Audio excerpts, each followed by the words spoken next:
सत्संगत्वे निस्संगत्वं निस्संगत्वे निर्मोहत्वं निर्मोहत्वे निश्चलतत्वं निश्चलतत्वे जीवन्मुक्तिः पुनरपि जननं पुनरपि मरणं पुनरपि जननी जठरे शयनम् इह संसारे बहुदुस्तारे कृपया पारे पाहि मुरारे। ओम पार्थाय प्रतिबोधितां भगवता नारायणेन स्वयं व्यासेन ग्रथितां पुराणमुनिना मध्ये महाभारतम् 18வது அத்தியாயம் மோட்ச சந்நியாச யோகம். இதுவரைக்கும் 2வது அத்தியாயத்திலிருந்து 17வது அத்தியாயத்தில் வரைக்கும் சொன்ன விஷயங்களை அப்படியே சமப்படுத்துறதுக்காக இங்க 18வது அத்தியாயமானது வந்திருக்கு. முதல் அத்தியாயம் கதையா போச்சு. அசோச்சியாம் அன்வசோச்சத்தோன்னு 11வது ஸ்லோகம் 2வது அத்தியாயத்துலதான் சாஸ்திரமானது ஆரம்பிக்கிறது. அங்க அசோச்சியான்னு ஆரம்பிச்சுது. 18வதுல இதுல 68வது ஸ்லோகத்துல போய் மா சுச்சஹான் சர்வதர்மான் பரித்யஜ்யன்ற ஸ்லோகத்துல இருக்கிற மா சுச்சஹா அசோச்சியான்னு ஆரம்பிச்சா இங்க மா சுச்சஹா அப்படின்னு முடிக்க போற. இதுக்கு நடுவுல இருக்கக்கூடியதுதான் சாஸ்திரம். இந்த சாஸ்திரத்துல 2வதுல உபக்கிரமமா நிறைய ஆத்ம விஷயங்கள் எல்லாம் சொன்னார். அதுக்கப்புறம் கர்ம விஷயங்கள், ஞான விஷயம், சந்நியாச விஷயம், தியான விஷயம், அக்ஷர பிரம்ம விஷயம் எல்லாம் சொல்லிட்டே போனார். சொல்லிட்டே போய் சித்தாத்திரய விபாகம் எல்லாம் சொல்லி கடைசியா இந்த அத்தியாயத்துல என்ன பண்ண போறாருன்னா இது வரைக்கும் சொன்னது எல்லாத்தையும் முடிஞ்ச அளவுல அந்த வார்த்தைகளையே எடுத்துக்கொண்டு இங்க சொல்ல போறார். சம்மரியா இங்க சொல்லி மாசுச்சகான்னு சொன்னது எப்படி சாத்தியம் அப்படின்னு சொல்லி முடிக்க போற. இப்படி பிரவர்த்தி ஆயிருக்கு. அதுல விசேஷமா இது வரைக்கும் 18வது அத்தியாயத்துல நம்ம என்ன பார்த்தோம் அப்படின்னா அவனுடைய கேள்வி என்னன்னா தியாகம்னா என்ன, சந்நியாசம்னா என்ன அப்படின்னு கேட்டான். சந்நியாசம்னாக்க காமிய கர்மாவை விடுறது இருக்க, கர்மாவை விடுதல் இருக்க, அதுக்கு பேர் சந்நியாசம். தியாகம் அப்படின்னு சொன்னா கர்ம பலத்தை தியாகம் பண்றதுதான் தியாகம். கர்மாவை பண்ணணும், கர்மாவை பண்ணி அந்த பலத்தை பகவானுக்காக தியாகம் பண்றது இருக்க, இதுக்கு பேர் தான் தியாகம் அப்படின்னாரு. சரி, உங்களுடைய மதம் என்ன அப்படின்னாரு. அப்ப அவர் சொன்னார், ஞானிகள் விஷயத்துல சந்நியாசம் தான் ரொம்ப வசதி, சர்வகர்ம தியாகம் தான் ரொம்ப வசதி, ரைட்டு. ஆனா இப்ப நான் சொல்ல போற விஷயம் கடைசியா எங்க போக போறதுன்னா கர்மபல தியாகத்துல சொல்றதன் மூலமா சர்வகர்ம சந்நியாசத்தை தான் நானும் சொல்ல போறேன். அதனால இப்ப நீ கேட்ட கேள்விக்கு பதில் சொல்லணும்னா என்னுடைய ஓட்டு தியாகத்துக்கு தான். கர்மாவை ஒரு காலம் விட முடியாது. ஏன்னா விடுறேன்னு சொல்லி பண்றது ரொம்ப கஷ்டமான காரியம். கர்மா இல்லாம எந்த காரியமும் பண்ணாம ஒருத்தரால இருக்க முடியாது. சரீர யாத்திரைக்காகவாவது ஏதாவது கர்மாவை பண்ணிட்டு தான் இருக்கணும். ஆகையினால கர்மாவை பண்ணாதுக்கு உடனே இருந்து பண்ண முடியாது. பெஸ்டான வழி என்னன்னா கர்மாவை பண்ணணும், ஆனா அதனுடைய பலத்தை பகவானுக்கு தியாகம் பண்ணிடணும். உங்களுக்கு அது மேல ஒரு இச்சை இருக்கக்கூடாது. இதை சொல்றதுலதான் தாத்பரியம் இருக்கு. ஆகையினால இப்படிதான் சொல்லணும் அப்படின்னு சொன்னார். சொல்லிட்டு அவர் என்ன பண்ணாரு, இந்த ஞானம், தபசு இதெல்லாம் தானம் இதெல்லாம் விடவே கூடாது, எப்பொழுதும் பண்ணிட்டு தான் இருக்கணும் அப்படின்னு சொன்னார். சொல்லிட்டு அதுக்கப்புறம் என்ன சொன்னார்னா சாத்விகமான தியாகம்னா என்ன, ராஜசமான தியாகம்னா என்ன, தாமசமான தியாகம்னா என்னன்னு சொன்னார். விஷயம் தெரியாம பண்ணக்கூடியது கர்மா ரொம்ப கஷ்டமா இருக்கு, அதெல்லாம் வேண்டாம் சார் நமக்கு எதுக்குன்னு விடக்கூடியது அது தாமசமான தியாகம். அதை பத்தி பேசல. ராஜசமான தியாகம் என்னன்னாக்கா ரொம்ப கஷ்டமா இருக்கு, பிராக்டிக்கலா இல்ல இந்த வேதாந்த லைஃப், இந்த தர்மசாஸ்திரங்கள்லாம், அதனால நம்மளால முடியாத காரியத்தை, அதாவது இவனுக்கு அதுல வேல்யூ இருக்குன்னு தெரியும், ஆனா செய்யாம எஸ்கேப் பண்றான். இதுல இருந்து ஏதாவது ஒரு காரணத்தை கல்பிச்சு, நம்ம மெட்ராஸ்ல நம்ம டெல்லியில இருக்கோம் சார், எப்படி காத்தால எழுந்துக்க முடியும், இதெல்லாம் நடக்காத காரியம் அப்படின்னா உங்களுக்கு பெங்களூர் பார்த்தாதான் தெரியும். நீங்க சொல்ற மாதிரி 3:30 மணி 4 மணிக்கு எழுந்தெல்லாம் பண்ண முடியாது அப்படின்னுலாம் சொல்லி இதுல இருந்து தப்பிக்கிறது இருக்கான் பாருங்க. நாளைக்கையோட இருக்கான், ஆனா தப்பிக்கிறான். அது ராஜசமான தியாகம் அப்படின்னு சொன்னார். சாத்விகமான தியாகம்னா என்னன்னா பலன்ல இச்சை இல்லாம சங்கல்பம் இல்லாம பகவானுக்குன்னு எந்த கர்மா உனக்கு விதிக்கப்பட்டிருக்கோ அந்த கர்மாவை அப்படின்னாரு. இப்போ அதுல பிரச்சனை வந்தது. ஏதோ தியாகத்தை பத்தி நம்ம பேசிட்டு இருக்கோம். தியாகம்னா உடுறதுன்ற அர்த்தம்.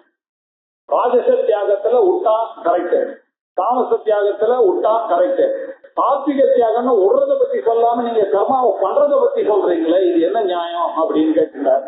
அவரே பதில் சொன்னார், இல்லப்பா அப்படி இல்ல, கர்ம பல தியாகத்தை தான் நான் மீன் பண்றேன். இங்க கர்மாவை செய்யன்னு சொல்றதுடைய அபிப்பிராயம் என்னன்னா, எங்க என்னுடைய தாற்பயம் இருக்குன்னா, கர்மாவிலிருந்து பெறக்கூடிய பலமானது பிரசாத புத்தியோட அதை ஏத்துக்கணும், அது நமக்கு இல்ல அப்படின்னு யார் விடுறானோ அந்த தியாகம் தான் ரொம்ப ஒசத்தியான தியாகம் அப்படின்னு சொன்னாரு. சொல்லிட்டு கர்மா அப்படின்னாக்க இதுக்கெல்லாம் காரணம்னா எந்த கர்மாவை பண்ணாலும் 3 விதமா தான் கர்மாவுடைய பலனானது இருக்கும்பா. இஷ்டம், அனிஷ்டம், மிஸ்ரம். உங்களுக்கு இஷ்டமான பலன்கள் வரலாம், இல்ல உங்களுக்கு இஷ்டம் இல்லாத பலன்கள் அந்த கர்மாவனால வரலாம், இல்ல இதுவும் அது சேர்ந்து வரலாம். இப்படிதான் எந்த கர்மா பண்ணாலும் இந்த 3 தான் வரும். அதனால நீ என்ன பண்ணனா, கர்மாவை பண்ணிட்டு இருந்து இது வரதான் வரும், இருந்தாலும் நீ பண்ணணும். ஆனா ஒண்ணு, அகங்காரம் இல்லாதக்கு இதை பண்ணணும், எனது என்று இல்லாம பண்ணணும் அப்படின்னு சொன்னாரு. சொல்லிட்டு அவர் என்ன சொன்னாரு, ஏன் எனது இல்லாம பண்ணணும்ன்றதுக்கு காரணம் சொல்ல முடியும். 5 விஷயங்கள் இருக்குப்பா. எந்த கர்மா பண்ணாலும் அதிஷ்டானம் ததா கர்த்தா கரணம் சப்ருதக்விதம் விவிதாச்ச பிருதக் சேஷ்டா தெய்வம் சைவாத்ர பஞ்சமம். முதல்ல இந்த உடல் இருந்தா தானே கர்மா பண்ண முடியும். முதல் கண்டிஷன் இந்த உடல். அதுக்கப்புறம் கர்த்தா, நான் பண்ணுகிறேன் என்ற நினைக்க என்ன இல்லாம எந்த காரியத்தையும் யாரும் பண்ண போறான். சோ கர்மா பண்ணணும்னா நான் பண்ணுகிறேன் அப்படின்ற ஒரு எண்ணம் அங்க வந்துதான் ஆகணும். அதுக்கப்புறம் கண்ணு, காது, மூக்கு, நாக்கு, செவி இதனுடைய தயவு நமக்கு தேவை. அது இல்லாம எந்த அதனால கரணத்தினுடைய விஷயம். சோ முதல்ல அதிஷ்டானம், அப்புறம் கர்த்தா, அப்புறம் கரணம், அதுக்கப்புறம் பிருதக் சேஷ்டா. அது மட்டும் இருந்தா போதுமா அப்படின்னாங்க. நம்ம பண்ணக்கூடிய காரியங்கள்லாம் ஜீரணம் ஆகணும், போகணும். பிராணாபானனுடைய தயவும் நமக்கு தேவை, கர்மேந்திரியங்களுடைய தயவும் தேவைதான். கர்மேந்திரியங்களுடைய தயவு தேவை, ஞானேந்திரியங்களுடைய இது தேவை, என்னுடைய மனசு தேவை, கர்த்தான்ற என்னுடைய மனசு தேவை. அப்புறம் அதெல்லாத்தையும் பெர்ஃபார்ம் பண்றதுக்கான இந்த உடல் தேவை. இந்த நாளும் எல்லாம் ஒத்துண்டோம். ஆனா 5ஆவதா ஒண்ணு இருக்கு, அததான் எல்லாரும் மிஸ் பண்ணக்கூடியது. தெய்வம் அத்திர பஞ்சமம். தெய்வம்னு ஒரு விஷயம் இருக்கு, அதை நீ கணக்குல எடுத்துக்காம பேசிட்டு. இந்த 4 மாத்திரம் இல்ல. உங்களுடைய கண்ணு பாக்குறதுன்னா அதுக்கு பின்னாடி இருக்கக்கூடிய தெய்வானுகிரகம் இருக்கிறதுனாலதான் பாக்குறது. உங்களுக்கு இந்த உடல் கிடைச்சதே ஆனால் இதுக்கு பின்னாடி தெய்வானுகிரகம் வந்ததுனாலதான் கிடைக்கிறது. உங்களுடைய மனசு வேலை செய்யறது, அந்த மனசுக்கு நான் செய்கிறேன்ற எண்ணம் வருதே ஆனால் அதுவும் தெய்வானுகிரகத்தினாலதான் வருகிறது. இப்படி உங்களுடைய பிராணன், அபானன், ஞானன், உதானன் எல்லாம் வேலை செய்யாதான் இறந்த பிறகு மேல போறது, அந்த உதான வாயு எல்லாம் பாத்துக்கிறதெல்லாம் இதெல்லாம் உங்களுடைய கண்ட்ரோல்லையா இருக்கு. அதனால இது எல்லாத்துக்கும் பின்னாடி தெய்வம்னு ஒண்ணு இருக்கு, அதை கணக்குல எடுத்துக்காம இருக்கக்கூடாது. அதனால அந்த தெய்வத்தை மறந்துடக்கூடாது அப்படின்னு ஒரு விஷயத்த சொன்னாரு. ஆகையினால இத இன்னொரு விஷயம் சொல்றேன். இந்த சரீரம் அது இருப்பிடமாக இருக்கக்கூடிய அதிஷ்டானம் இருக்கு, கர்த்தா இருக்கு, கரணங்கள் இருக்கு, சேஷ்டை இருக்கு, தெய்வானுகிரகமும் இருக்குன்னு வச்சிருந்தாலும் இன்னொரு 3 காரணம் இருக்கு. அது ரொம்ப விசேஷம். என்னன்னா சரீரம், வாக்கு, மனசு, இது 3 சேர்ந்த மாதிரி ஒரு காரியத்தை பண்ணாதான் அது ஸ்ட்ரைட் லைனா பண்ணும். மனசேகம், புத்தி ரேகம், வாக்கேகம்னு பேசினா அது பிரயோஜனம் இல்லை. காய, வாக்கு, மனம் 3மே சொல்லணும். காய வாங்கன காரியமுத்தமம் பூஜனம் ஜப சிந்தனம் கிரமாத் அப்படின்னாரு ரமண மகரிஷி. அதுல பூஜனம் பண்றதுக்கு இந்த காயமானது தேவை, சிந்தனம் பண்றதுக்கு உங்களுடைய ஜபம் பண்றதுக்கு உங்களுடைய வாக்கு தேவை, பகவானை நினைக்கிறதுக்கு மனசு தேவை. இந்த 3மே கிரமமா இருந்ததே ஆனால்தான் அந்த ஆத்மாவை அறியக்கூடியதான சக்தி பெறும். அதனால இந்த 3மே அவசியம்தான் அப்படின்னார். அதே விஷயத்தை இவர் சொல்ற, சரீரவான் மனோபிகி எஸ் கர்ம பிராரபதே நரகா. இந்த செயல்களால யார் ஒருவன் இந்த கர்மாக்களை ஆரம்பிக்கிறானோ அது நியாயமா இருந்தாலும் சரி, விபரீதமா இருந்தாலும் சரி, இந்த 3 இல்லாம ஒரு காரியத்தை பண்ண முடியாது. இந்த 3 நாள் வரக்கூடிய நியாயமான கர்மாக்கள் யஜ்யம், தானம், தபசு, கோயில் போறது இப்படி கர்மாவா இருந்தாலும் சரி, பொய், புரட்டு, திருட்டு இப்படி சொல்லக்கூட விபரீதமான கர்மாவாக இருந்தாலும் சரி, எல்லாத்துக்கும் இந்த 5 தான் அடிப்படையான காரணம். அதிஷ்டானம், கர்த்தா, அது ரொம்ப முக்கியம். அதிஷ்டானம், கர்த்தா, கரணம், பிராணன், அப்புறம் தெய்வம். இந்த 5 இல்லாம முடியாது அப்படின்னாங்க. சரி, அப்படி இருந்து கூட இப்படி எல்லாம் தெரிஞ்சுட்டு யார் ஒருத்தன் பண்றானோ அவனுக்கு தான் சாத்விகமான கர்மால ஒரு இன்ட்ரெஸ்ட் வரும், சாத்விகமான கர்மால ஈடுபட முடியும். ஆனா இந்த விஷயங்கள்லாம் எல்லாருக்கும் தெரியுமா? தெரியாத. வேதாந்தம் வந்தவங்களுக்கு தானே இதெல்லாம் தெரியுது. இப்படி தெரியாதவர்களுடைய நிலை என்ன அப்படின்றத ஒரு நிமிஷம் நீங்க சிந்திச்சு பார்த்தாதான் நம்ம இந்த வேதாந்தத்தினுடைய பெனிஃபிட் என்ன அப்படின்றது தெரியும் அப்படின்னு சொல்றதுக்காக 16வது ஸ்லோகத்துல இப்ப சொல்ல போறாரு. தத்ரைவம் சதி கர்த்தாரம் ஆத்மானம் கேவலம் துயஹ பஷ்யதி அகிருத புத்தித்வாத் ந பஷ்யதி துர்மதிஹி. இதுக்குதான் சொன்ன கோல் வாழ்க்கையில என்னன்னா வேதாந்தம் தான் கோல். அந்த வேதாந்தத்தை யார் படிக்கிறானோ அவனுக்கு தான் இந்த விஷயங்கள் எல்லாமே தெரிய வருது. இந்த வேதாந்த நாலேஜ் இல்லைன்னு வச்சுப்போம். அப்படி வச்சுட்டோம்னாக்கா அவன் என்ன பண்றான்னா தத்திர ஏவம் சதி, இப்படி முன்னாடி சொன்ன மாதிரி நான் சாத்விகமான தியாகம், மானசிக ராஜசமான தியாகம், தாமசமான தியாகம் இருக்குன்னு சொன்ன 5 காரணங்கள் சொன்ன கர்மாவுக்கு இஷ்டமோ அனிஷ்டமோ மிஸ்ரமோ இதெல்லாம் வரணும்னு சொன்ன, சரீரம் வாக்கு 3 தெரியணும் அப்படின்னு சொன்ன இந்த விஷயங்கள் எல்லாம் தெரிஞ்சதேனால்தான் கரெக்டா அவனால இந்த உலகத்தை ஜெயிக்க முடியும். இதை தெரிஞ்சிக்காம ஒருத்தன் இருந்தான தத்திர ஏவம் சதி, இப்படி இருந்தானே ஆனால் ஆத்மானம் கர்த்தாரம் கேவலம் அப்படின்னு யகா நினைக்கிறானோ, அதெல்லாம் ஒண்ணும் இல்லை சார், நான் தான் சார் எல்லா காரியத்தையும் பண்றேன், நீங்க எதுக்கு அனாவசியமா இந்த தெய்வத்தையும் கரணத்தை எல்லாம் போடுறீங்க, அதெல்லாம் நேச்சுரலா எல்லாருக்கும் வருது, எல்லாம் அப்படியே இதுக்கு போய் ஒரு பில்டப் எல்லாம் கொடுத்து அதுக்கெல்லாம் காரணம் இப்படி எல்லாம் தெரிய வேண்டிய அவசியம் இல்லைன்னு யார் ஒருத்தர் நினைக்கிறானோ தத்த ஏவம் சதி அப்படி இருக்கப்படாது. ஆனா 99% இப்படிதான் இருக்காங்க. எப்படி இருக்காங்கன்னா ஆத்மானம் கேவலம் கர்த்தாரம், அவன் நான் தான் செய்யறேன், யாரு செய்யறா அப்படின்னு யார் ஒருவன் நினைக்கிறானோ அவன் துர்மதி, அவன் துர்மதி அப்படின்னா குத்சிதா விபரீதா துஷ்ட அஜஸ்ரம் ஜனன மரண பிரதிபத்தி ஹேது பூதா மதிஹி அப்படின்னு துர்மதிக்கு எப்ப பார்த்தாலும் ஜனன மரணத்துக்கு பிரதிபத்திக்கு காரணமா இருக்கக்கூடிய இந்த ஆத்மாவையே தான் நினைச்சிட்டு அவன் பண்றதுனாலதான் இப்படி கெட்டு போறான். ஆகையினால அவனுக்கு பேரு துர்மதிஹி அப்படின்னா வேதாந்தம் இல்லாதவர் அப்படின்ற. இப்படி இருக்கக்கூடிய துர்மத்தியாக இருக்கக்கூடியவன் இந்த கர்த்தாக்கு இந்த கர்மாவை தானே செய்கிற மாதிரி அகங்காரத்தோட நான் தான் செய்கிறேன், தேகாத்ம புத்தியோட அவன் செய்து கொண்டிருக்கிறான். அந்த தேகாத்ம புத்தியோட செய்து கொண்டிருக்கிறதுனால இப்படித்தான் அவன் பார்க்கிறான். பஷ்யதி தத்ர ஏவம் சதி கர்த்தாரம் ஆத்மானம் கேவலம் யஹா பஷ்யதி தத்ர ஏவம் சதி ஆத்மானம் கேவலம் கர்த்தாரம் இது யஹா பஷ்யதி. இப்படி யார் பார்க்கிறானோ, ஏன் அவன் அப்படி பார்க்கிறான் அப்படின்னா அகிருத புத்தித்வா, அவனுடைய புத்தியானது இன்னும் சம்ஸ்கிருதமாக ஆகவில்லை, அவனுடைய புத்தியானது பியூரிபிகேஷன் வரவில்லை. பியூரிபிகேஷன் வரணும்னா பெரியவர்களுடைய சத்சங்கத்தினாலதான் வரணும், வேதாந்த சிரவணத்தினாலதான் வரணும், பக்தியினாலதான் வரணும். இதெல்லாம் இல்லாத அவனுக்கு இருக்கிறதுனால அவன் என்ன சொன்னா நானே பெரிய ஆளு நினைச்சு நான் தான் செய்யறேன் எல்லாத்தையும் அப்படின்னு அந்த இருக்கான்.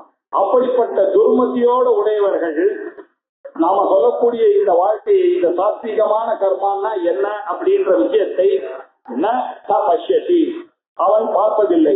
அவன் பார்க்கறான், உலகத்தை பார்த்துதான் செய்யறான், ஆனாலும் அவன் சரியா பார்க்கல. தோழர் பஷ்யன்னதிஷ ந பஷ்யதி மூடஹா அப்படின்னா ஆச்சாரியார். ஆனா எந்த ஸ்லோகம் சொன்னா பஜகோவிந்தத்துல சொல்லும் போது ஜட்டிலோ முண்டி யுஞ்சித கேசா காஷாயாம்பர பௌகிருத வேஷா பஷ்யன்னதிஷ ந பஷ்யதி மூடஹா உதர நிமித்தம் பௌகிருத வேஷா அப்படின்னு. பெரிய சன்னியாசின்னு வேஷம் போட்டு இருக்கான், ஜடாமுடியெல்லாம் வச்சுட்டு இருக்கான்.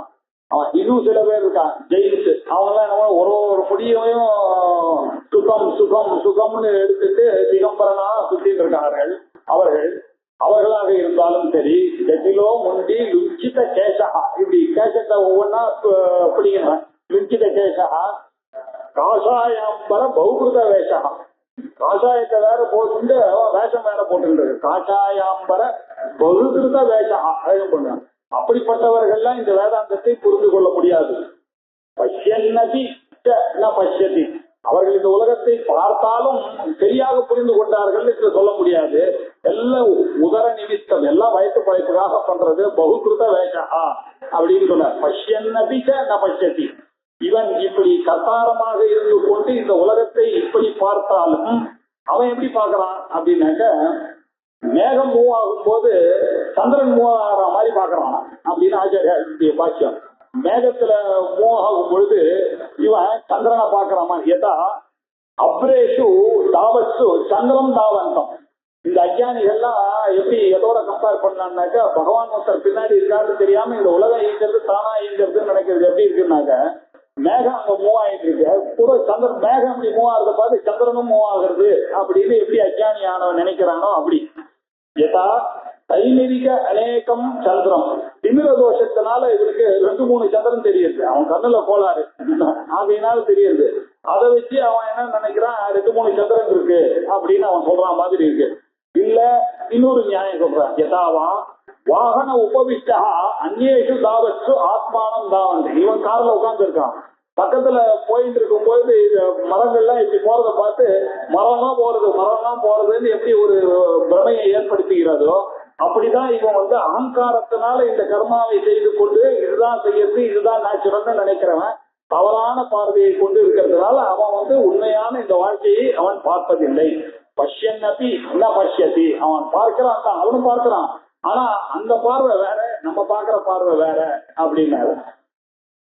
சார் துருமத்தின்னு திட்டிட்டீங்க, இப்ப வேதாந்தத்தை படிக்கிறவாள்லாம் என்ன அப்படின்னு சுமதி அது சொல்லணுமோ இல்லையோ, சுமதி. இப்போ பாருங்க, வேதாந்தி எப்படி பாக்குறான்னா, இந்த உலகத்துக்கெல்லாம் காரணம் ஆத்மான்றது தெரியும், அந்த ஆத்மாவானது அசங்கம்னு தெரியும், அந்த அசங்கமான ஆத்மாவோட தன்னை நிலைநிறுத்தி பார்த்துக்கணும் அப்படின்றதுக்காக தான் அவன் இங்க கர்மாவெல்லாம் பண்ணிட்டு இருக்கான். தியாகத்தெல்லாம் பண்றதுக்கு காரணம் என்ன, ஆத்மாவும் நானும் ஒண்ணு என்ற அறிவு வரணும்ன்றது இந்த வேதாந்திக்கு தெரிஞ்சிருக்கோ இல்லையோ, அதனாலதான் அவன் பாக்குறான். அதனால அவன் எப்படி பாக்குறான் பாருங்க, யஸ்ய ந அன்கிருதோ பாவஹா புத்திர் யஸ்ய ந லிப்யதே ஹத்வா விசயிமான் லோகான் நஹந்தி ந நிபத்யதே. யஸ்ய யாருடைய பாவமானது அகங்கிருத பாவஹா, நான் செய்கிறேன் அப்படின்ற எண்ணம் இல்லாம, இது எல்லாத்துக்கும் 5 காரணம் இருக்கு சார், நான் செய்யறல, இந்த உடலும் காரணம், கரணமும் காரணம், பிராணனும் காரணம், தெய்வமும் காரணம், மனசும் காரணம் அப்படின்னு யாரு தெரிஞ்சு இருக்கானோ அவனுக்கு அகங்காரத்தோட பண்ணல. அவன் என்ன பண்றான், நான் செய்கிறேன்ற எண்ணம் அவனுக்கு கொஞ்சம் கொஞ்சமா போயிடுது. ஐயோ இவ்வளவு விஷயம் இதுல இன்வால்வ் இருக்குன்னாக்கா அதை நானுன்னு எப்படி நான் சொல்லிக்க முடியும், என்னால என்ன பண்ண முடியும் இந்த 5 பேர் இல்லைன்னாக்கா அப்படின்ற ஒரு வினயம் அவனுக்கு வந்துடுறது. அதனால அவன் அகம்பாவத்தோட எந்த காரியத்தையும் செய்வதில்லை. நான் அகங்கிருத பாவகா புத்திஹி, இப்படிப்பட்ட புத்திஹி அந்த கரணம் யாருக்கு இருக்கோ, எஸ்ய யாருக்கு இருக்கோ, அவன் என்ன கர்மாவை இப்படி எல்லாம் செய்தாலும், நான் சொன்ன மாதிரி யஜ்யம் தானம் தபஸை இந்த 3 செய்துத்தான் ஆகணும்னு சொன்னேன். அவனை ஏன் சொன்ன அப்படின்னு நீங்க யோசிச்சு பாருங்க. அப்படி எல்லாம் செய்தாலும் லிப்யதே, அவனுக்கு அது ஒட்டுவதே கிடையாது. ஏன்னா அவன் பலத்தை தியாகம் பண்ணிட்டான், அகங்கார பாவம் இல்லை அவனுக்கு. அப்படி இருக்கும்போது இந்த கர்மாலாம் அவனுக்கு எப்படி ஒட்டும்? அதனால அவன் எதுவுமே பண்ண மாட்டான்னா என்ன அர்த்தம்? அதான் அவன் கொலையே பண்ணா கூட அவனுக்கு அது வராது, ஏன்னா அவனுக்கு தான் அகங்கார பாவம் இல்லையே. அத்வாபி இசைமான் லோகான் நஹந்தி ந நிபத்யதே அப்படின்னார். அவன் இந்த உலகத்தையே அழிச்சாலும் அவனுக்கு அந்த கொலை பாபமானது வரவே வராது, இந்த பத்தமானது ஏற்படாது. ஏன் இங்க எப்படி சொல்றார் அப்படின்னு பார்த்தா, 2வது சாப்டருக்கு போனோம். ஏன்னா இங்க சொல்றதெல்லாம் அங்க சொல்லிக்கணுமா எங்கேயாவது? 2வது சாப்டர்ல என்ன சொன்னார், நஜாயதே பிரியதே வா கதாச்சித் நாயம் பூத்வா பவிதா வானபூயः அஜோ நித்ய சாஸ்வதோயம் புராணः ந ஹன்யதே ஹன்யமானே சரீரே.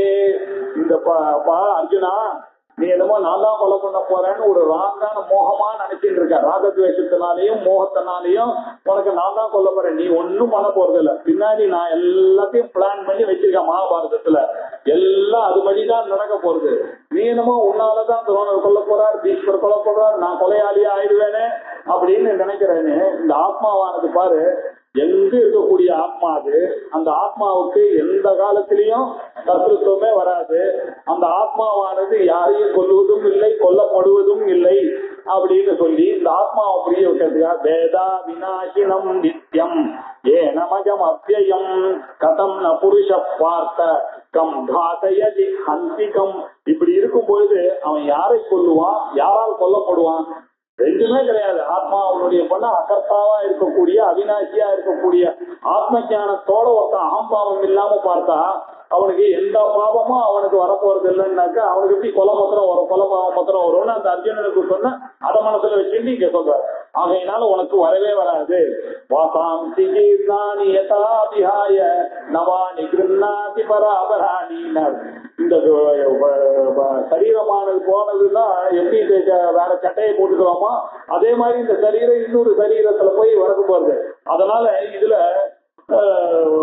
இந்த ஆத்மாவுக்கு ஒண்ணும் நடக்க போறது இல்லை அப்படின்னு சொன்னார்.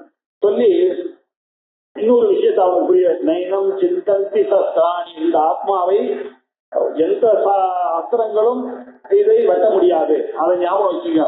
நைனம் தஹதி பாவகா, நெருப்பால இந்த ஆத்மாவை யாராலும் எரிக்கவும் முடியாது. நசைனம் கிளேதயன் வியாபகா, தண்ணியினால் இந்த ஆத்மாவை நினைக்க முடியாது. நசோஷயதி மாருதா, மாருதியினால் இதை உலர்த்தவும் முடியாதுப்பா. அப்படி இருக்கக்கூடிய இந்த ஆத்மாவுக்கு எப்படி ஒரு பத்தமானது ஏற்படும்? அகம்பாவம் யாருக்கு இருக்கோ அந்த ஆத்மாவை கர்மம் பண்ணிக்கிறோம், அவனுக்கு இந்த கர்மா ஆனது பந்தமாகும். ஆகையினால நீ கவலைப்படாத. என்னடா இப்படி சொல்லியிருக்காரு, கர்மாவை பண்ணித்தான் அதனால சாத்விகமான கண்ணன, இதுதான் ஃபேக்ட். கர்மாவை பண்ணணும் நீங்க, ஆனா அதனுடைய பலமானது உங்களுக்கு நீங்க நினைக்கிற மாதிரி ஒட்டாது. ப்ரொவைடட் அந்த கர்ம பலத்தை நீங்க தியாகம் பண்ணீர்களே ஆனால் அப்படின்னு சொன்னார். அதுக்கு நிறைய ஆச்சாரியார் பாட்சி எழுதினார்.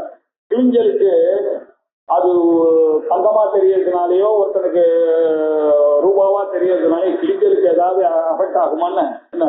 அதே மாதிரி ரஜ்ஜுக்கு நீங்களா பார்த்து ரஜ்ஜுவை பார்த்து பண்ணனா அவனுடைய ப்ராப்ளம், நம்மளுடைய ப்ராப்ளம். அந்த ரஜ்ஜுக்கு என்ன ப்ராப்ளம்? அப்படி இருக்கும் பொழுது இந்த ஆத்மாவை பார்த்து நீயா அப்படி புரிஞ்சுக்கிட்டு தப்பா புரிஞ்சுக்கிட்டு அகம்பாவத்தோட பண்ணதுனால துர்மத்தியானது ஏற்பட்டது. இந்த ஆத்மாவானது எங்க இருக்குன்னு வேதாந்தி தெரியற மாதிரி பண்ணா எந்த ஒரு பாபமும் ஒட்டுவதில்லை அப்படின்னு சொல்லி நல்ல பெரிசா இந்த விஷயங்களை எல்லாம் இப்ப நம்ம சொன்ன விஷயங்கள் எல்லாத்தையும் ஒரே இடத்துல எடுத்துன்னு வந்துட்டாரு. எடுத்துன்னு வந்துட்டு கடைசியா அவர் சொல்றாரு, சயேஷ சர்வ வேதார்த்த சாரஹா நிபுணமதிஹி பண்டிதைஹி விசாரிய பிரதிபத்தவ்யா அப்படின்னு சொல்ற. அதுக்காக தான் சொல்றேன், இப்படி நீங்க இந்த கீதா சாஸ்திரம் முழுக்க படிச்சு இந்த வேதாந்தத்தையும் கூடவே இந்த ஆத்மாவோட சம்பந்தப்படுத்தி எல்லாத்தையும் புரிஞ்சுட்டே வந்தீங்கன்னா, தத்துவம் குணம் ரஜஸ் தமசன்னு புரிஞ்சுட்டே வந்தீங்கன்னா, சர்வ வேதார்த்த சாரஹா நிபுணமதிஹி, சர்வ வேதத்துடைய சாரத்தினுடைய அர்த்தங்கள் எல்லாம் சேர்த்துதான் இந்த கீதா சாஸ்திரத்துல சொல்லியிருக்கு. அதனாலதான் இந்த கீதைக்கு சாஸ்திரம்ன்ற பேர் கொடுக்குறேன். வேதத்துல சாஸ்திரத்துல என்ன சாரமான விஷயங்களோ அதையெல்லாம் நம்ம புரிக்கிற மாதிரி அங்கங்க வேதத்துல ஒண்ணு புரியாம அங்க சொல்லியிருக்கு.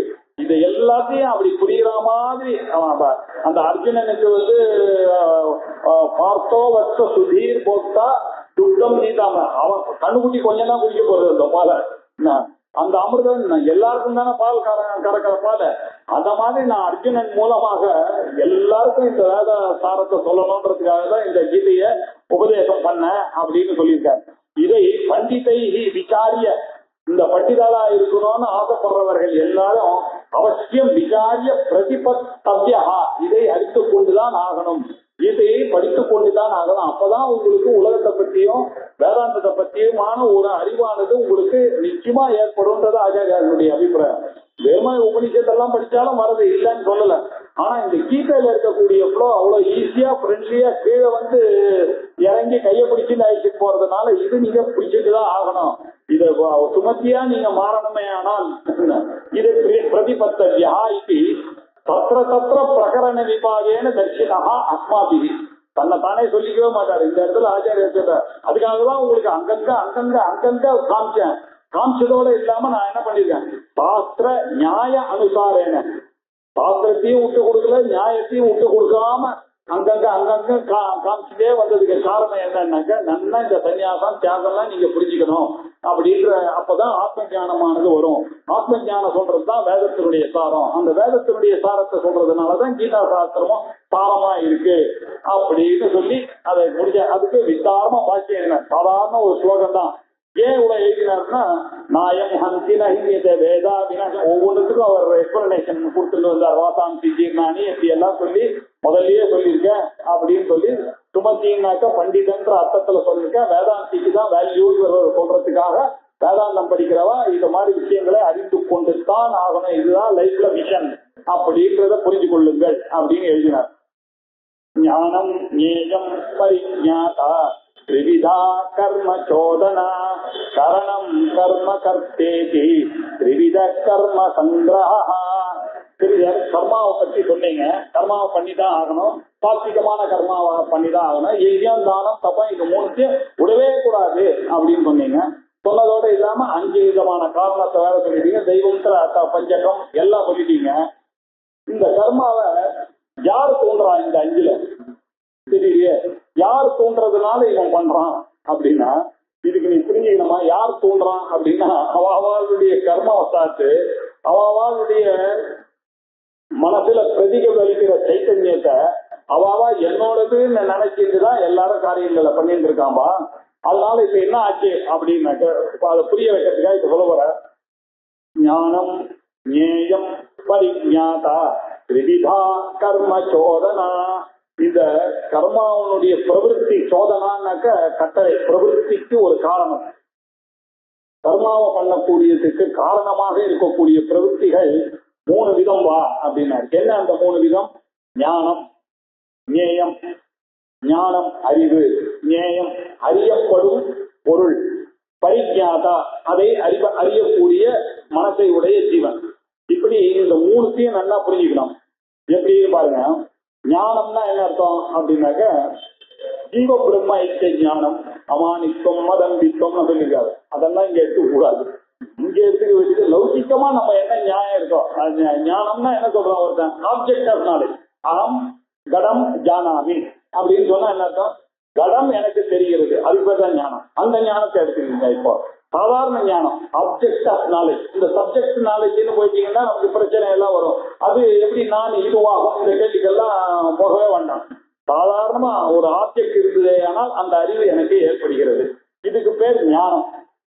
ஞேயம் அப்படின்னாக்கா என்ன அர்த்தம் அப்படின்னாக்கா ஞேயம் துயல் வித்தி அமிர்தத்துவம் மிக உச்சதே முன்னாடி சொன்னார். அந்த அமிர்தத்துவத்தை சொல்லக்கூடிய ஞேயம் இல்லை. இங்க ஞேயம்னா சாதாரணமா பார்க்கப்படுகின்ற பொருள் ஞேயம்.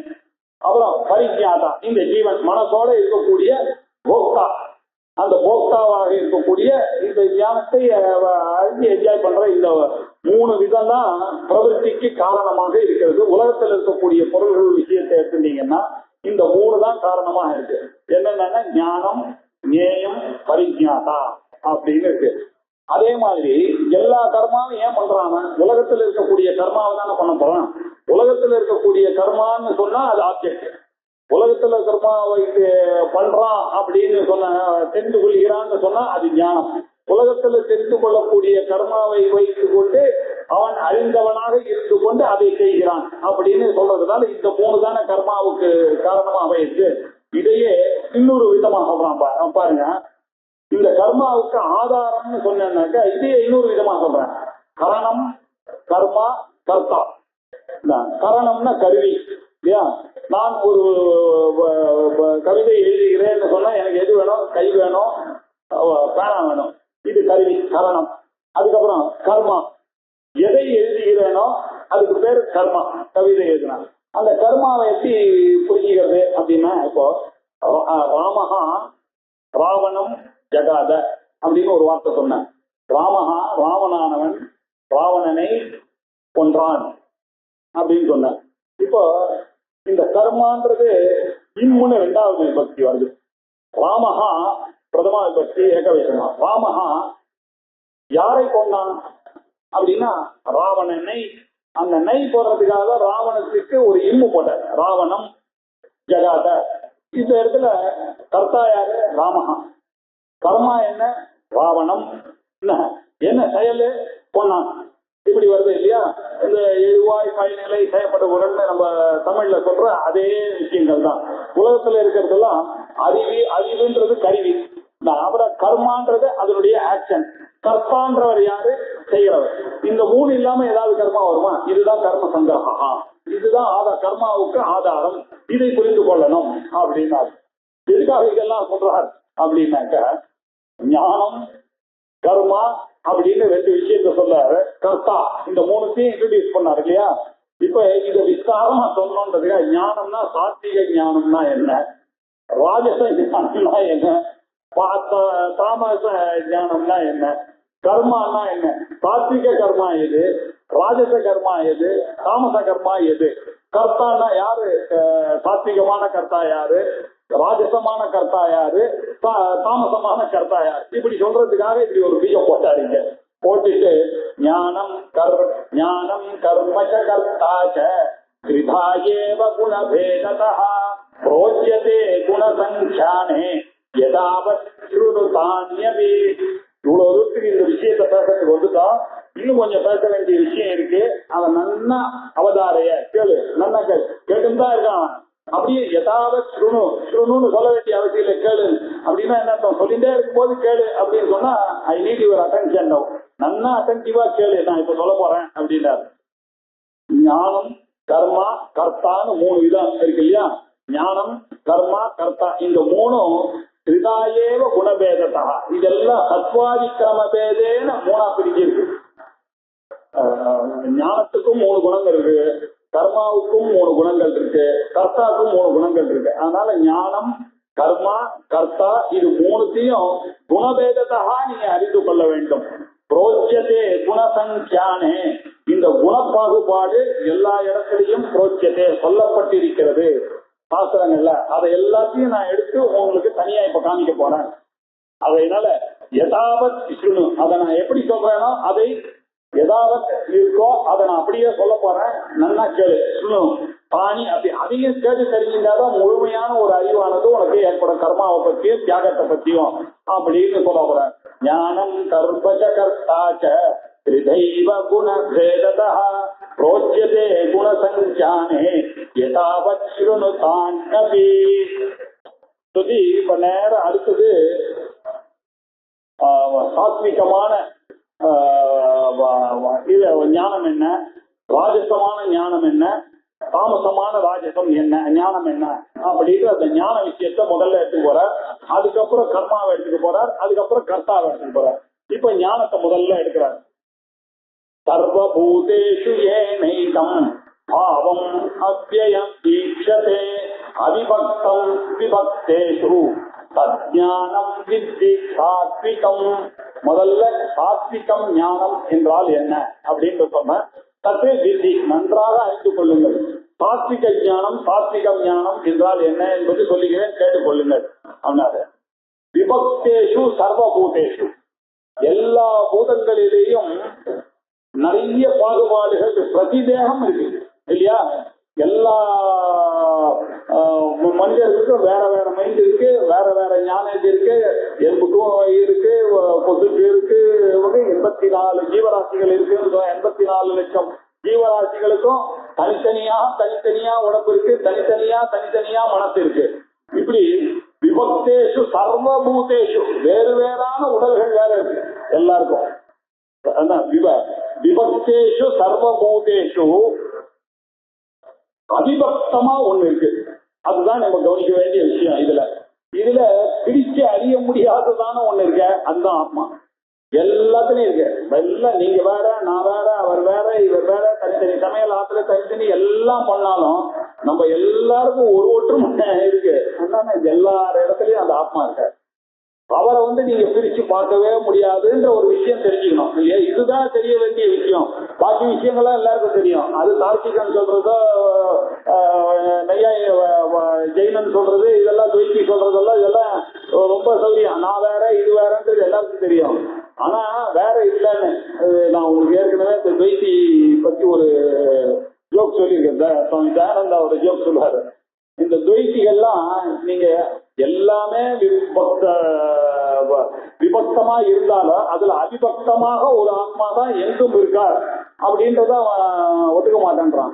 அவன் என்ன சொல்றான், அது கரெக்ட், எல்லாரும் வேற வேற இருந்தாலும் அவர் ஒன்னா இருக்கார், வெளியில இருக்கார், இது உள்ள இருக்காருன்னு நீங்க சொல்லாதீங்க. நான் வேற, அவர் வேறதான், ஒரு நாள் நீங்க அவரும் ஆக மாட்டீங்க அப்படின்றது அவளுடைய சித்தாந்தம். இந்த சித்தாந்தத்துல அவ ரொம்ப பிடியா இருப்பாங்க. நீங்க என்னதான் பேசினாலும் அவ ஒரு காலம் ஒத்துக்க போறது இல்லை. அதுல ஒருத்தர் என்ன பண்ணார், ஒரு துவைத பண்டிதர் ஒரு சன்னியாசி கிட்ட வாத பிக்ஷைக்கு காத்தால வந்துட்டாரு 7 மணிக்கு. இவர் எவ்வளவோ அவாய்ட் பண்ணி பாக்குறாரு. அவன் அதெல்லாம் கிடையாது, நீங்க எனக்கு ப்ரூவ் பண்ணி காமிங்க, நீங்க வேற சாமி வேற, பசியிருந்தா நீங்க சாப்பிடலையா, நெருப்பு பிடிச்சதுன்னா ஓடலையா, அதனால பகவான் வேற நீங்களும் பகவானே எப்படி ஒன்னா இருக்க முடியும் அப்படின்னு ஒரு கேள்வி கேட்டு இவரை திண்டாட வைக்கணும் அப்படின்னு ஒரு பிளான் பண்ணா. இவர் பார்த்தாரு, இவன் இப்படி கேட்டானா நமக்கு என்ன பதில் சொல்றது இல்லையா, அஞ்ஞான நிலையில எல்லாம் ஒண்ணுதான்ப்பான்னு சொன்னா அவன் புரிஞ்சுக்க போறது இல்லை, ஞான நிலையே வேறப்பா அப்படின்னு சொன்னான். சரின்னு அவர் என்ன பண்ணாரோ, இவனுக்கு எப்படி பண்ணணும்னு இருப்பா ஒரு நிமிஷம்னு அங்க இருக்கிற பார்பரை கூப்பிட்டாங்க. முராரி இங்க வா அப்படின்னா, கொஞ்சம் இருக்க நான் இந்த மாதிரி பவனம் பண்ணிட்டு வந்துடுறேன் அப்படின்னு. சரி நான் வெயிட் பண்றேன், நான் போறதா இல்லை அப்படின்னா. சரியா நீங்க உட்காருங்கன்ட்டு இவர் நல்லா தாடியும் கிடியுமா பரத்த தலையோட இருந்தார் இவர். அவன் எல்லாத்தையும் ஒழிச்சு வந்தா கண்ணாடி காமிச்சான். சாமி கரெக்டா இருக்கா பாருங்க. பார்த்தா ஆஹா எப்படி இருக்கு மூஞ்சி, எப்படி ஆகிட்ட, நீ சாட்சாத் நாராயணன் அவருக்கு நமஸ்காரம் பண்ணாதான். ஐயோ நான் நாராயணன் இல்ல, நான் நாராயணன் இல்ல, நான் பாரதர் அப்படின்னா. அதான் உனக்கு தெரிஞ்சிருக்கேன், இவர் இவ்வளவு படிச்சிருக்காரு, அப்பா அவருக்கு தெரியுது, எவ்வளவு வருஷமா படிச்சிருக்காரு, அது இன்னும் தெரிஞ்சுக்கலையே அப்படின்னா. இதுதானே தெரிஞ்சுக்க வேண்டிய விஷயம். சாத்விக ஞானம் தான் என்ன அர்த்தம்னா, to know that you are Narayana you have to to something. To know that you are not Narayana அதுதான் தெரிஞ்ச விஷயம் தானே, அதுக்கு எதுக்கு படிக்கணும்னு அது கிண்டல் பண்றது. அத மாதிரி விபக்தேஷு சர்வபூதேஷு அதிபக்தமாக ஒண்ணு இருக்கு அப்படின்றது இருக்கு இல்லையா, அந்த பாவம் இருக்க, ஏகம் பாவம் ஒண்ணு இருக்கு, அது அவ்யயமாக இருக்கிறது. அததான் ஈச்சதே ஏன ஞானேன இதை தெரிந்து கொள்கிறானோ அந்த ஞானத்துக்கு பேர தஜ்ஞானம் சாத்விகம் வித்தி. அந்த ஞானத்துக்கு பேரு தான் சாத்விகம் ஞானம்னு பேரு அப்படின்னா. எல்லா டிஃபரன்சஸ் இருந்தாலும் அதுக்குள்ள ஒருத்தர் இருக்காரு பாருங்க, ஒருத்தரா இருந்து கொண்டு எல்லாரையும் ஆட்சி படைத்துக் கொண்டு இருக்காரா, அவரை தெரிஞ்சுக்கிறதுலதான் நமக்கு விஷயமே இருக்கு. அந்த ஜீவ பிரம்ம ஐக்கியத்துலதான் தாத்பரியம் இருக்கு அப்படின்னு சொல்றதுக்காக அவர் சொன்னாரு. அவர் எப்படி இருக்காருன்னா, ஆகாசம் மாதிரி மாறாம எங்க இருக்காரு. எப்படி ஆகாசமானது எதோடையும் சம்பந்தப்படல, எல்லாத்துக்கும் வழி கொடுக்கறது, இதுக்கும் கொடுக்கறது, எனக்கும் கொடுக்கறது, ரோட்டை நடக்கிறவாள் கொடுக்கறது, காருக்கு கொடுக்கறது, மேல இருக்கக்கூடிய எத்தனையோ கேலக்சிஸுக்கெல்லாம் கொடுக்கறது. அப்படி கொடுக்கக்கூடிய அளவுக்கு ஆகாசம் இருக்கும். அதே மாதிரிதான் இந்த ஆத்மாவும் எல்லாருலயும் இருக்கு. என்ன ஒன்னே ஒரு வித்தியாசம்னா, இந்த ஆகாசமானது பௌத்திகம், இது பௌத்திகம் இல்லை இல்லையா. அது அந்தந்த ஆகாரத்துக்கு ஏற்ற மாதிரி மாறும். ஆனா பகவான் உள்ள மாற மாட்டார், அவர் மாறாத எல்லா இடத்துலயும் இருப்பார். அது குடத்துல வந்ததுன்னா கொடாகாசமா ஆயிடும், மேகத்துக்குள்ள இருந்தா மேகாகாசமா இருக்கும். இப்படி எல்லா இடத்துலயும் அந்த ஆகாசமானது மாறக்கூடியது, இவர் மாறாதவர். அதுதான் வித்தியாசம். தவிர எப்படி ஆகாசமானது எங்கும் வியாபிச்சு இருக்கோ அதே மாதிரி எல்லாருடைய எல்லா ஜீவராசிகளிலையும் எல்லா பொருள்களையும் ஆத்மாவானது வியாபிச்சு இருக்கார். அப்படின்ற இந்த ஞானம் இருக்கு இல்லையா, சத்ஞானம் வித்தி சாத்விகம். இதுதான் சாத்விகமான ஒரு ஞானம் என்று அறிந்து கொள்.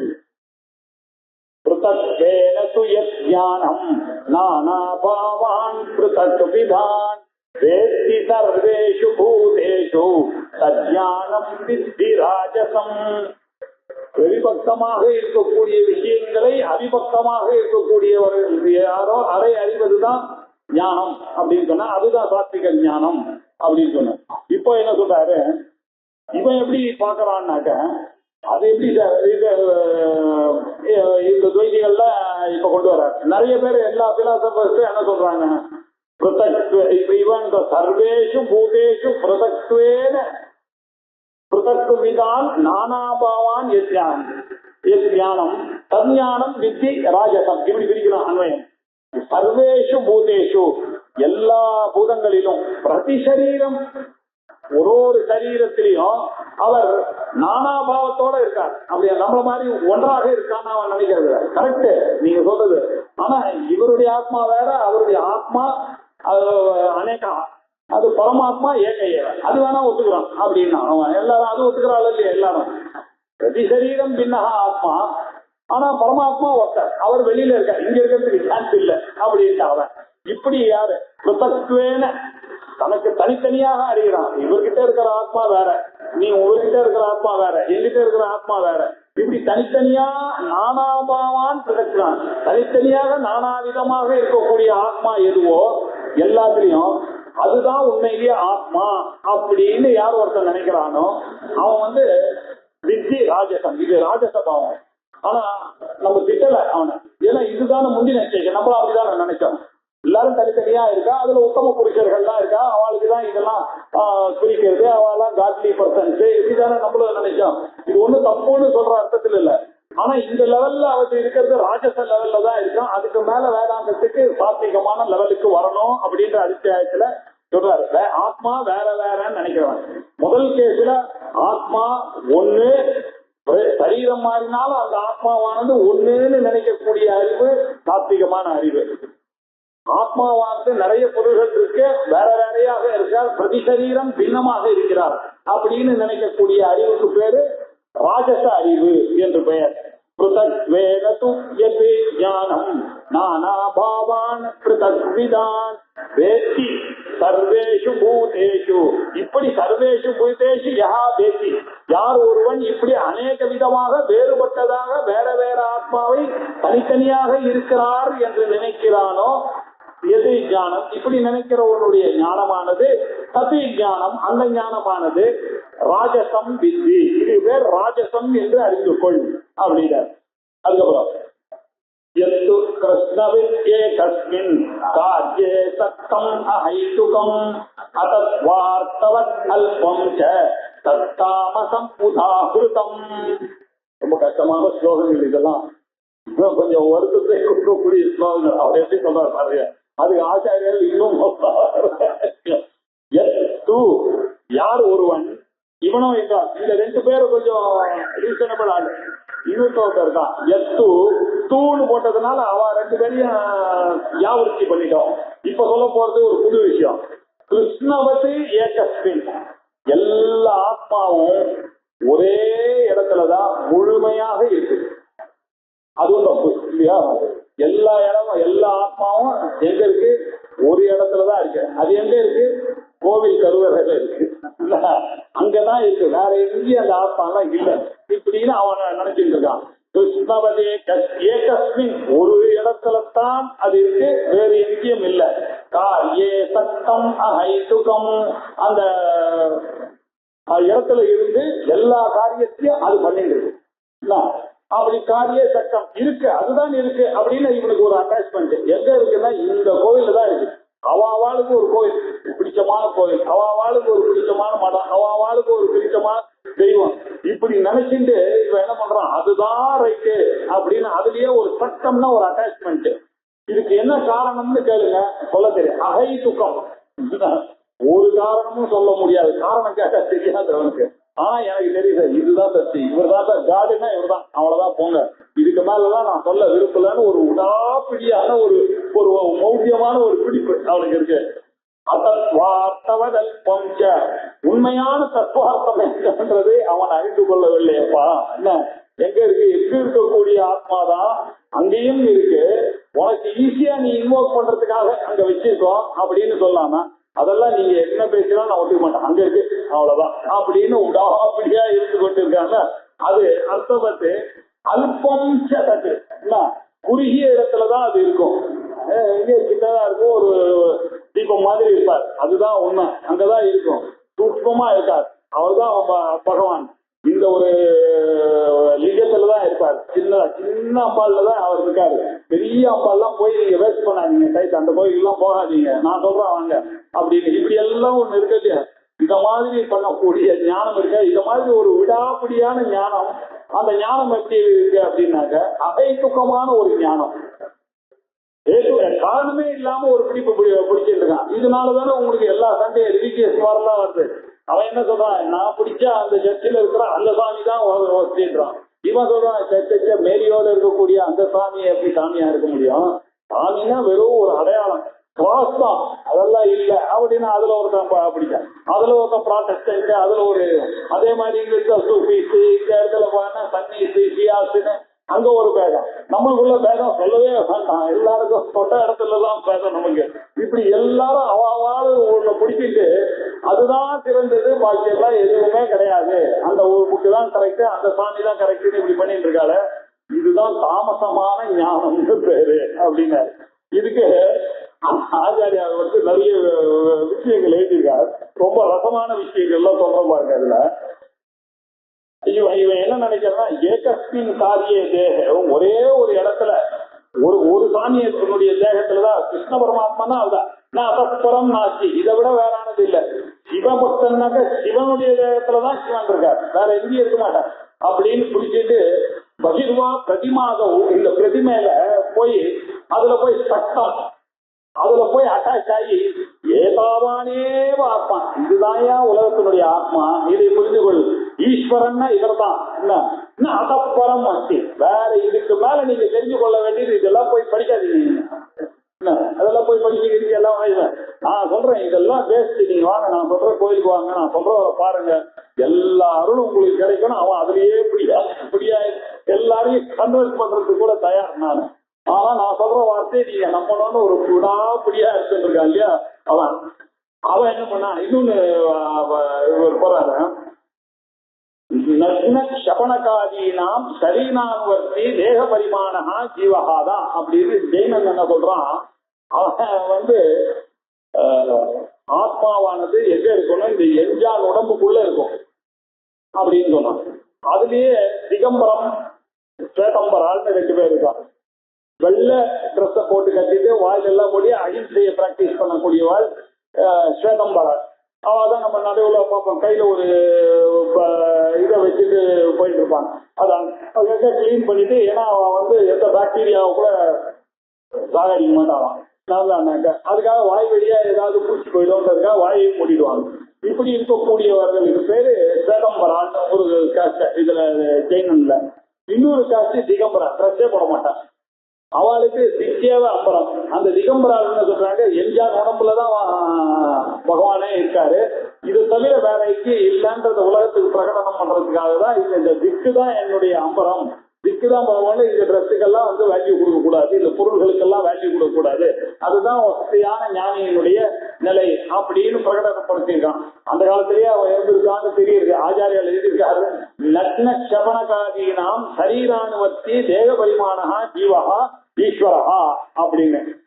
இன்னொரு குரூப் இருக்காங்க, அதெல்லாம் கிடையாது சார். பாஷானாதோ அர்ச்சாதி மாத்திரம், அர்ச்சாவதாரமாக அவர் கல்லுலத்தான் இருக்கார், வேற எங்கேயும் இல்லை. அவர் சாதி கிராமத்துலதான் விஷ்ணு இருக்காரு. அவரை போய் இதுல இருக்காருன்னு சொன்னால இதுல இருக்கான்னு சொன்னா உங்களை பைத்தியம்னு சொல்லுறத ஒத்துக்க மாட்டேன். இல்ல சார், எங்காவது படத்துல இருக்காரு, இங்கெல்லாம் கிடையாது, ஒரு கல்லுல இருக்காரு. வானலிங்கத்துல பூஜை பண்ணாதான் சிவன் வருவார். நீங்க ஏதோ கல்ல பண்ணி நீங்க ஏதோ ஒரு புக்கை வச்சிருந்தீங்கன்னா அதெல்லாம் வரமாட்டார் அவர். இப்படியும் அதுலயே ஒரு பிடியா இருக்கான் பாருங்க. பிடிச்ச அந்த புயலுக்கு 3 கால் அப்படின்றது இருக்க. இதெல்லாம் ஏகஸ்மின் காரிய சக்தம். இவங்கிட்ட போய் நீங்க கேளுங்க, அகைத்துக்கம் தேது வர்ஜிதகா நிர்யுக்திகம். அவனுக்கு ஒரு யுக்தி இதுக்கெல்லாம் கிடையாது, ஏன்றதுக்கு காரணம் எல்லாம் கிடையாது. அவன் முடிவு பண்ணிவிட்டான், அவன் 4 பேர்கிட்ட தெரிஞ்சு பேசணும்ன்றதுக்கெல்லாம் இல்லை. அப்படி இருக்கக்கூடியவனா யதாபூதார்த்தகா தத்துவார்த்தகா, அவன் எப்படி பாக்குறானோ அதுதான் தத்துவார்த்தகம் அப்படின்னு அவன் முடிவு பண்ணிட்டான். பாக்கி பேர் சொல்றதெல்லாம் நான் கேட்க வேண்டிய அவசியமே கிடையாது. அப்படித்தானே இருக்காங்க இப்போ. யாராவது நம்ம சொல்றது கேட்பாளான்னு? எல்லாரும் அவாவாளுடைய கொள்கை, அவாவா மத போதகர் என்ன சொல்றாரோ, அவாவா என்ன சொல்றாரோ அதுவே நியாயம்னு. இப்படி நேயபூதகா அஸ்தி தத்துவார்த்தம். அவர்கள்லாம் உண்மையிலேயே இந்த தத்துவார்த்தத்தை அறியாதவர்கள். அதனாலதான் அவளுக்கு அதத்வார்த்தவது, தத்துவத்தை அறியாதவர்களாக அவர்களை வைத்துக் கொண்டதுனால்தான் நான் அவர்களை அல்பம் என்று சொன்னேன். அல்ப பலத்துவம், இதுல பலம் இல்லைன்னு சொல்ல முடியாது. எல்லா விஷயங்களையும் ஒரு பலம் வரதா வரும். ஆனா அந்த பலம் மகத்தான மோட்ச பலத்தை கொடுக்காது. இதெல்லாம் மெட்டீரியல் கம்ஃபர்ட் வேணாலும் கொடுக்கும். அல்ப பலத்துவாது. இப்படி பண்ணக்கூடிய பக்திகள் எல்லாம் தாமசானாம் பிராணினாம் அவிவேகினாம் ஈதிருஷம் ஞானம் திருஷ்யதே. அவிவேகியாக இருக்கக்கூடியவர்களுக்கு இப்படிப்பட்ட ஞானத்தை நம்ம பார்க்கிறோமே, இப்படிப்பட்ட ஞானமானதுதான் தாமச ஞானம் அப்படின்னார். சாத்விக ஞானம்னாக்க என்ன சொன்னார், எல்லா சரீரம் மாறினாலும் ஆத்மா ஒண்ணு எங்கும் இருக்கிறது அப்படின்னு நினைக்கக்கூடியது சாத்விகமானம். எல்லாம் சார் அவர் ஒருத்தர் தான் தனியா இருக்காரு, எல்லா சரீரத்திலையும் வேற வேற ஆத்மா இருக்கு அப்படின்னு யார் நினைக்கிறாரோ அவன் ராஜசமானவர்கள். அதெல்லாம் கிடையாது சார். ஒரு இடத்துல அவர் இருக்காரு, வேற எங்கேயும் இல்ல, எல்லா இடத்துலயும் இருக்காருன்னு சொல்லாதீங்க. எங்களுடைய புத்தகத்துலதான் இருக்காரு, எங்களுடைய புத்தகத்துல இருக்காரு, எங்களுடைய கோயில்ல இருக்காரு, எங்களுடைய இந்த சிலையில தான் இருக்காரு அப்படின்னு அதமாக யார் ஒருத்தர் சொல்லிக்கிறாரோ அது தாமசமான ஒரு ஞானம் அப்படின்னு சொன்னார். இப்போ கர்மாவையும் பிரிக்கிறார். கர்மாவும் 3 விதமாக இருக்கு அப்படின்னு. நியதம் சங்கரஹிதம் அராகத்வேஷ சக்ருதம் அபல பிரேப்சுனா கர்ம எது தத் சாத்விக உச்சதே. நியதமாக எல்லா இடத்துலயும் நித்தியமாக இருக்கிறதுன்னு தெரிஞ்சுட்டு, அந்த பகவான் எங்க இருக்கார், நித்தியமா இருக்கார், அவர் இல்லாத இடமே கிடையாது அப்படின்னு தெரிஞ்சுட்டு, சங்கரஹிதம் அவர் அசங்கன்னு ஒரு அட்டாச்மெண்ட்டும் வைத்துக் கொள்ளாமல், அராக துவேஷதா ஓவரா அட்டாச்மெண்ட் இல்ல, வெறுப்பும் இல்லாத, ராகத்வேஷங்கள்லாம் இல்லாம இருக்கிறத இருக்கக்கூடிய பார்க்கக்கூடிய ஒரு மென்டாலிட்டியோட செய்யக்கூடிய கர்மாக்கள் இருக்கு இல்லையா. இப்படி ராகத்வேஷம் இல்லாம அவரையே நினைச்சிட்டு செய்யணும். அப்புறம் அபல பிரேட்சனா, இந்த பலத்துல பிரேட்சா அப்படின்னாக்கா ஆசை, பலத்துல ஆசை இல்லாம இப்படி நினைச்சிட்டு பகவான் ஒருத்தர் இருக்கார், நியதமா இருக்கார், அவரோட எந்த அட்டாச்மெண்ட்டும் வைத்துக் கொள்ளாம சங்கரகிதமாக ராகத்வேஷம் இல்லாம எந்த கர்மாவிலையும் பலத்துல ஆசை இல்லாம பண்ணக்கூடிய கர்மா எதுவோ அந்த கர்மாவுக்கு சாத்விகம் இது உச்சதே. அந்த கர்மாவுக்கு சாத்விகம் அப்படின்னு பேரு அப்படின்னா. எஸ்து காமேத்துனா கர்ம சாஹங்காரேன வா புனः கிரியதே பகுலாயாசம் அது ராஜசம் உதாகிருதம். காமத்தினால ஈர்க்கப்பட்டு ஒரு காரியத்துக்கு போறது, இந்த காரியம் பண்ணா இவ்வளவு நமக்கு பலன் வரும் அப்படின்றதுக்காக பண்ணக்கூடிய கர்மாவுக்கு பேரு ராஜசம் கர்மா. அது வேதாந்தத்துல சத்துவ சுத்திக்கு கொண்டு போக கூடாது. அது அந்த பலன்லயே தான் உங்க புத்தி இருந்துட்டே இருக்கும். அந்த காம ஈச்சுனா கர்ம ஏன் பண்றீங்க, பாகங்காரன், இது எனக்கு வரணும் இது எனக்கு வரணும்னு அகம் புத்தியோட பண்ணக்கூடிய கர்மா அது. அப்படி பண்றதுனால அது என்ன பண்றதுன்னா உங்களுக்கு இந்த மென்டல் டென்ஷனோட நீங்க பண்றீங்க, எனக்கு அது வேணும் வேணும்னு பகுலாயாசம், உங்களுக்கு ஆயாசம் ஜாஸ்தி. அதை பண்ணும் பொழுது பகுலாயாசம், நிறைய ஆயாசத்தோட பண்ண ஒரு கர்மா, எனக்கு அது வேணும் இது வேணும் இவ்வளோ லிஸ்ட் வச்சுட்டு அவன் பண்ணான்னா அவன் எவ்வளவு லிஸ்ட் இருக்கோ அதுக்கேற்ற மாதிரி அவன் கஷ்டப்படணும் இல்லையா. அந்த லிஸ்டுக்கு ஏற்ற மாதிரி பகுலாயாசம் கத்து இப்படி எல்லாம் பண்ணக்கூடிய கர்மாவுக்கு ராஜசம் உதாகிருதம், ராஜச கர்மா அப்படின்னு பேரு. இப்படி பலனை எதிர்பார்த்து ஒரு அட்டாச்மெண்ட் இல்லாத ஒரே ஓவர் எஃபர்ட்ஸ் எல்லாம் போட்டு நிறைய திரவியங்கள்லாம் போட்டு வாங்கி காத்தாடு எழுது அடிச்சு கிடிச்சு அப்படியெல்லாம் பண்ணக்கூடிய கர்மா ராஜசம் கர்மா அப்படின்னு. அனுபந்தம் ஜெயம் ஹிம்சாம் அனபேக்ஷ பௌருஷம் மோகாத் ஆரப்யதே கர்ம யத்தமசமுச்யதே. எந்த காரியம் பண்ணாலும் அனுபந்தமா அதை தொடர்ந்து இருக்கணும். இப்போ ஒரு கர்மாவை பண்ணி அதை முடிஞ்சிருச்சுன்னா அந்த பலன் கண்டினியூஸா எனக்கு வரணும். இப்படி மாசம் மாசம் எனக்கு அந்த வீட்டு வட்டி வந்துட்டே இருக்கும். அந்த மாதிரி காரியத்தை தான் நம்ம போகணும். ஒரு தடவை கோயிலுக்கு போயிட்டு ஒரு தடவை வந்ததுன்னா போகாது. போனா அது பாட்டுக்கு நான் போனா அவர் ஞாபகம் வச்சுட்டு ஒரு தடவை எனக்கு கூப்பிட்டுட்டே இருக்கான், அன்னைக்கு வந்தேனே அன்னைக்கு வந்தேனே அன்னைக்கு வந்தேனே. இப்படி எதிர்பார்த்து செய்யறாங்க கர்மா. இப்படி அனுபந்தத்தோட செய்யக்கூடியது. அப்புறம் ஹிம்சா, ஹிம்சை பண்ணி செய்யறது. இன்னொருத்தர் தொந்தரவு பண்ணா கூட உங்களை தள்ளி விட்டாவது நான் போய் அதை பாக்குறது. ஹிம்சையினால பண்ணக்கூடிய காரியங்கள், அதாவது ஆடுக்கு புலி இந்த கணா வெட்டுறது, இது எல்லாம் சயமாகவும் ஹிம்சமாகவும் அனபேட்சிச்ச பௌருஷம். அந்த சக்தியை பத்தி அவன் நினைக்கிறதே கிடையாது, அதெல்லாம் கிடையாதுன்னு ஒரு ஆசை, ஒரு வெறி, அந்த பக்தி வெறியில பண்ண வேண்டிய கர்மாக்கள். எதை வேணாலும் சரி வெட்டு. இதுல போனா ரொம்ப ஆச்சரியமா இருக்கு. காமாட்சியாவுக்கு போனா வாசல்ல புறா வச்சுருக்க, என்னதுக்கு புறாவை போய் சாமி பாக்குறதுன்னா எல்லாரும் வரா அந்த புறாவை வாங்கலாம். அந்த புறாவை எடுத்துட்டு போய் அங்க பூஜாரி கிட்ட கொடுக்கலாம். அந்த பூஜாரி ஒரு உடனே அதை பிரசாதமா வாங்கிட்டு அப்படி போயிட்டு இருக்கான். என்ன அது அவளுடைய பக்தி அப்படி இருக்கு. நமக்கு அது ரொம்ப விசித்திரமா இருக்கு. அதை ரொம்ப எப்படி பார்க்க முடியும், நமக்கு என்ன இருக்கு, அது வேற கியூல நின்று வேற பார்க்க வேண்டியிருக்கு. எல்லாரும் வேலை இதோட நிக்கிறா. நம்ம அவ்வளவா சாமி பார்க்காம அதுக்காக போக முடியாது. நீங்க இதுக்கு பயந்துட்டு இப்படி எல்லாம் இருக்கீங்க. இந்த மாதிரி ஹிம்சையை பத்தி அவனுக்கு பக்திக்கு முன்னாடி அந்த ஹிம்சையே தெரியறது இல்லை.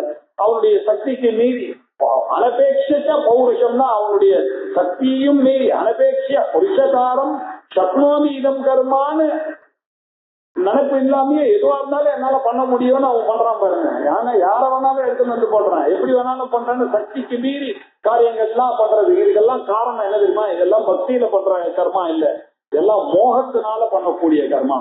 மோகாத் ஆரம்பியதே கர்மா. இதெல்லாம் மோகத்தினால பண்ண வேண்டிய கர்மா. இது எது இப்படி எப்படி இருக்குதோ தது அது தாமசம் உச்சது. இந்த மாதிரி இருக்கக்கூடிய கர்மாவுக்கு தாமச கர்மா என்று பெயர் அப்படின்னா. இப்போ ஞானத்தை சொல்லிட்டார், கர்மாவை சொல்லிட்டார், இன்னும் கர்த்தாவை சொன்னோம். இந்த கர்த்தாவும் 3 விதமா இருக்காருப்பா. யாருன்னா அகம்ன்ற அபிமானம் இல்லாம யாருக்கிட்டையும் அட்டாச்மெண்ட் இல்லாம இருக்கக்கூடிய கர்த்தா யாரோ அவன் தான் சாத்விகமான கர்த்தா. ராகியா யார் இருக்கானோ, பலத்திலேயே அட்டாச்மெண்டோட யார் இருக்கானோ அவன் ராஜச கர்மின்னு பேரு. யார் ஒருத்தன் சடனா ஒரே பிடிவாதத்தோட இருக்கானோ, இல்ல தூங்குமூஞ்சியா இருக்கானோ, தீர்க்க சூத்திரியா இருக்கானோ அவன் தான் தாமச கர்த்தா அப்படின்னு சொல்ல போறாரு. இது அடுத்த திங்கட்கிழமை பார்க்கலாம்.